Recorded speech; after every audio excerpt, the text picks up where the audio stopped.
अदालती फैसला कैसे तहरीक इंसाफ के एक एक इल्ज़ाम और एतराज़ को गलत साबित कर रहा है, पूरी तफसीलात आपके सामने रखते हैं। अदालती फैसले में जजेस ने लिखा है कि हम पहले ही ये करार दे चुके हैं कि डिप्टी स्पीकर, वज़ीर आज़म और सदर के मुश्तरका इक़दामात ने पब्लिक एट लार्ज को बगैर किसी मुंतखब पार्लियामेंट और बगैर एग्जेक्टिव की हालत में छोड़ दिया, और ये दोनों रियासत के दो अहम आइनी सतून हैं। इसलिए पाकिस्तानी आवाम का ये हक कि उनकी हुक्मरानी एक आइनी पार्लिमानी हुकूमत करे, उसकी नफ़ी कर दी गई। इस हक से उन्हें महरूम कर दिया गया। नए वज़ीर आज़म के इंतखाब के लिए आइनी अमल की पैरवी के बजाय वज़ीर आज़म और डिप्टी स्पीकर ने बादी नज़र में गैर आइनी तौर पर असम्बलियाँ तहलील करके अवाम को गैर कानूनी तौर पर इलेक्शन के लिए मजबूर कर दिया और इस तरह मुल्क में एक आइनी बहरान पैदा कर दिया। गवर्नेंस में जो सियासी खला पैदा हुआ और जिससे गैर यकीनी की कैफियत ने जन्म लिया, उससे पाकिस्तान का हर शहरी मुतासिर हुआ। हमारी राय में इन हालात में डिप्टी स्पीकर की रूलिंग और उसके बाद वज़ीर आज़म और सदर की जानिब से लिए जाने वाले इक़दामात ने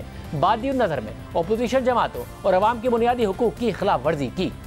अदालती फैसले के मुताबिक एक अहम मसला जिस पर हुकूमती वकला ने अपने दलाइल दिए वो साइफर का पैगाम था, जो एक पाकिस्तानी सफ़ीर की तरफ से 7 मार्च को वज़ारत ख़ारजा को भेजा गया। साबिक हुकूमत के वकला के मुताबिक साइफर से यह साबित हुआ है कि वज़ीर आज़म के खिलाफ तहरीक अदम एतमाद बैरूनी रियासत के कहने पर लाई गई। यहाँ इस बात को नोट किया जाता है कि समाअत के दौरान वकला की तरफ से अदालत को यह साइफर नहीं दिखाया गया, बल्कि उसका कुछ हिस्सा डिप्टी स्पीकर की रूलिंग की हिमायत में जाहिर किया गया था। हमारे सामने हुकूमत के वकला ने यह दलाइल दिए कि साइफर ने संगीन नेशनल सिक्योरिटी के खदशात उठा दिए हैं और ये एक हतमी सबूत है कि बैरूनी अनासिर पाकिस्तान में कुछ लोगों के साथ मिलकर रजीम चेंज के जरिए पाकिस्तान की सालवियत और खुद मुख्तारी को मजरू कर रहे हैं। और डिप्टी स्पीकर ने अपनी दानिस्त में साइफर के मवाद का इल्म रखते हुए एक गैर आइनी तहरीक अदम एतमाद को मुस्तरद करके कौमी सलामती के बहरान को टाल दिया है। इसलिए इसी कौमी सलामती के दिफा में हुकूमती वकला ने सख्ती से यह दलाइल दिए कि डिप्टी स्पीकर की रूलिंग के मामले में अदालत मुदाखलत ना करे। जिसके बाद अदालत ने अपने फैसले में लिखा कि हम यहाँ तक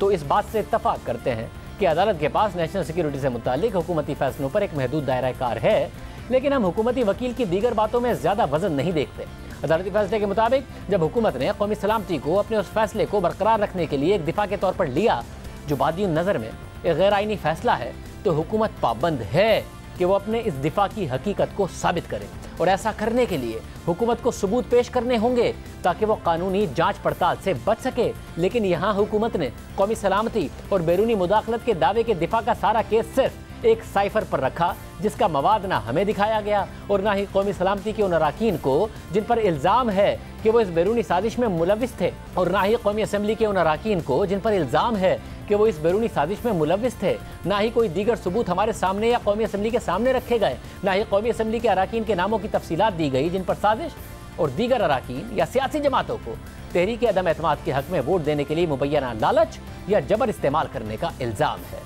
अदालती फैसले के मुताबिक डिप्टी स्पीकर ने अपोजिशन जमातों के अराकीन से मुतालिक जो तासुर दिया था कि वो वज़ीर आज़म के खिलाफ साजिश में मुलविस हैं, और इस हवाले से उन्होंने जो तफसीली वजूहात बताई थी उनमें इबहाम है। डिप्टी स्पीकर की तफसीली वजूहात में इस बात का एतराफ़ किया गया था कि अपोजिशन रहनुमाओं के खिलाफ इल्ज़ामात को तहकीकात की ज़रूरत है, और डिप्टी स्पीकर की इस ऑब्जर्वेशन से इस बात का एतराफ़ होता है कि जो मवाद उन्हें दिखाया गया था वो या तो ना मुकम्मल था या ना काफ़ी था। ये बात इस चीज़ से भी जाहिर होती है कि डिप्टी स्पीकर ने तहरीक अदम एतमाद से मुताल्लिक मुख्तलिफ तारीखों का हवाला तो दिया,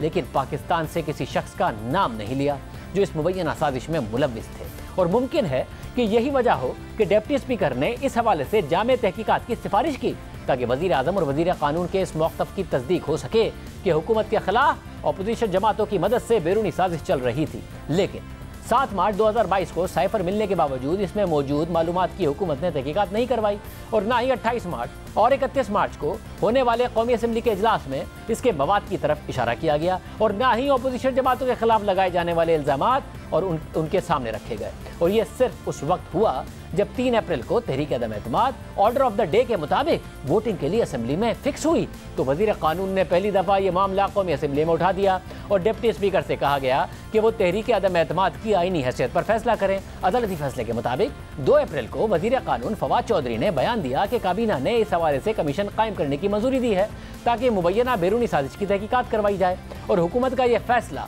खुद बादी नज़र में मौजूदा सबूत के नाकाफ़ी होने की तरफ इशारा करता है। इसलिए नाकाफ़ी मवाद की वजह से हम इस इस्तदा को मंजूर करने और उसके मेरिट पर फाइंडिंग जारी करने से कासिर हैं। अदालती फैसले के मुताबिक मुदाखलत से मुताल्लिक जो वाहिद मालूमात हमारे सामने मौजूद है वो डिप्टी स्पीकर की राय है कि एक बैरूनी रियासत पाकिस्तान की सालमियत के खिलाफ साजिश कर रही है, लेकिन ना ही डिप्टी स्पीकर की रूलिंग और ना ही उनकी तफसीली वजूहात ये दावा करते हैं कि साइफर से ये जाहिर होता है कि अपोजिशन जमातों के किसी भी रुकन ने वजीर आजम और उनकी हुकूमत को घर भेजने के लिए किसी बैरूनी रियासत से राब्ता किया। और इस हवाले से काबिल एतमाद सबूत की अदम मौजूदगी में अदालत हुकूमत का यह दिफा कबूल नहीं कर सकती कि डिप्टी स्पीकर की तरफ से आइन के आर्टिकल 95 की खिलाफ वर्जी को कौमी सलामती के नाम पर अदालती जांच पड़ताल से तहफ़्फ़ुज़ हासिल है। अदालती फैसले के मुताबिक आर्टिकल 95 के तहत डिप्टी स्पीकर के पास 28 मार्च के बाद 7 दिन थे कि वो तहरीक अदम एतमाद पर वोटिंग कराते, जिससे उन्हें 4 अप्रैल तक वक्त मिला। इसलिए जब वजीर कानून ने 3 अप्रैल को साइफर से मुताल्लिक बात की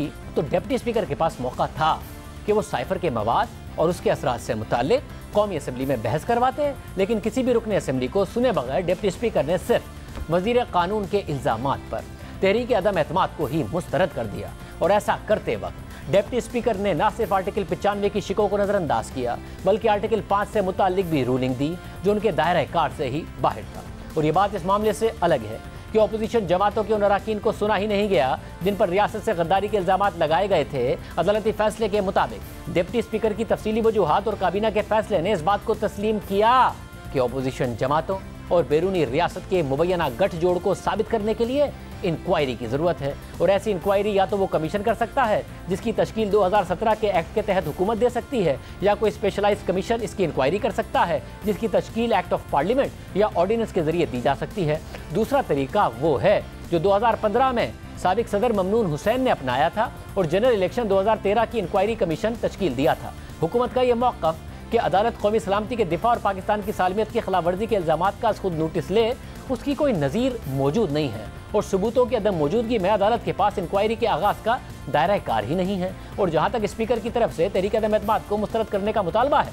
तो ना ही आइन और ना कौमी असम्बली के रूल्स स्पीकर या डिप्टी स्पीकर को ये अख्तियारात देते हैं कि वो तहरीक अदम एतमाद को नाकाबिल समाअत करार देकर एक रूलिंग के जरिए मुस्तरद कर दें। आर्टिकल 95 और रूल 37 तहरीक अदम एतमाद से मुताल्लिक मैंडेट देते हैं और ये बात साफ हो जाती है कि वज़ीर आज़म के खिलाफ तहरीक अदम एतमाद को मुस्तरद करने और असम्बली के इजलास को ख़त्म करने की डिप्टी स्पीकर की रूलिंग गैर कानूनी थी। वज़ीर कानून की तकरीर के बाद डिप्टी स्पीकर के पास सिर्फ 2 रास्ते थे, या वो आर्टिकल 95 और रूल 37 के मुताबिक तहरीक अदम एतमाद पर वोटिंग कराते, या वज़ीर कानून की तरफ से उठाए गए पॉइंट ऑफ ऑर्डर पर बहस कराकर फिर वोटिंग की तरफ बढ़ते। लेकिन स्पीकर की तरफ से ये दोनों तरीक़ेकार नहीं अपनाए गए और उन्होंने तहरीक अदम एतमाद ही मुस्तरद कर दी। डिप्टी स्पीकर ने अपने दायरा अख्तियार से तजावुज़ किया और अपनी पाबंदियों की नफ़ी की। डिप्टी स्पीकर ने आइन के आर्टिकल 95 की खिलाफ वर्जी की और उनकी तरफ से जो आइन के आर्टिकल 5 की तशरीह करने की कोशिश की गई वो भी उनके दायरा कार से बाहर थी। आइन का आर्टिकल 5 जो रियासत से वफादारी से मुताल्लिक है, उसकी खिलाफ वर्जी का मामला सिर्फ कोर्ट ऑफ लॉ में सबूत के साथ आ सकता है। इसलिए अगर अदालत को लगता है कि स्पीकर या डिप्टी स्पीकर की आइनी शिक की तशरीह गलत है तो कोर्ट के पास इसे गलत करार देने का दायरा अख्तियार है और ऐसे मामलात में अदालत का फ़र्ज़ है कि ऐसी किसी भी रूलिंग में मुदाखलत करे और आइन को बालादस्त रखे। और अदालत का ऐसा कोई भी फैसला पार्लियामेंट की सालमियत की खिलाफ वर्जी नहीं है। अदालती फैसले के मुताबिक जब ये पता चल गया कि डिप्टी स्पीकर की रूलिंग में कोई कानूनी असर नहीं था तो इस बात का जायज़ा लेने की ज़रूरत है कि क्या वज़ीर आज़म सदर को पार्लियामेंट तहलील करने की एडवाइस दे सकते थे या नहीं। अदालती फैसले के मुताबिक आर्टिकल 58 जो असेंबली तहलील करने से मुताल्लिक है, उसकी तशरीह वज़ीर आज़म को उस वक्त सदर को असेंबली तहलील करने की एडवाइस से रोकती है जब पहले से ही वज़ीर आज़म के खिलाफ कौमी असेंबली में तहरीक अदम एतमाद आ गई हो। ये तशरीह वाज़े है और ये वज़ीर आज़म के असेंबली तहलील करने की ताकत को उस वक्त रोकती है जब कौमी असेंबली में उन पर एतमाद का मामला चैलेंज हो चुका हो। इसलिए वज़ीर आज़म की सदर को असेंबली तहलील करने की एडवाइस आइन की तशरीह की खिलाफ वर्जी थी और इसकी कोई कानूनी हैसियत नहीं थी। अब क्योंकि वज़ीर आज़म की एडवाइस की कोई कानूनी हैसियत नहीं थी तो सदर का असेंबली तहलील करने का फैसला भी अपनी आइनी हैसियत खो देता है। अदालती फैसले के मुताबिक दलाइल के दौरान हुकूमत और अपोजिशन की तरफ से मुख्तलिफ नकात रखे गए जिसमें जल्द इंतखाबात के हक़ में और नफ़ी में बात की गई। हुकूमत की तरफ से जल्द इंतखाबात के हक़ में बात करके ये दलील दी गई कि अगर वज़ीर आज़म के खिलाफ तहरीक अदम एतमाद कामयाब हो गई तो 9 जमातों की एक कमज़ोर हुकूमत अपने आज़ादाना एजेंडों के साथ आ सकती है और जो हुकूमत आएगी उसमें ऐसे लोग शामिल होंगे जिन पर करप्शन के मुजरिमाना केसेस हैं। अदालती फैसले के मुताबिक ये एतराज़ जो इखलाकी ग्राउंड पर लिया गया है इसमें आर्टिकल 62, 63 नैब ऑर्डिनेंस और इलेक्शन एक्ट के कवानीन को मद्देनज़र नहीं रखा गया है क्योंकि यह कवानीन मुल्ज़िमान को इलेक्शन लड़ने की इजाज़त देते हैं। सिर्फ उसी वक्त ही कोई रुकन इलेक्शन नहीं लड़ सकता जब उस पर जुर्म साबित हो जाए और सज़ा की शक्ल में उसकी नाअहली हो जाए।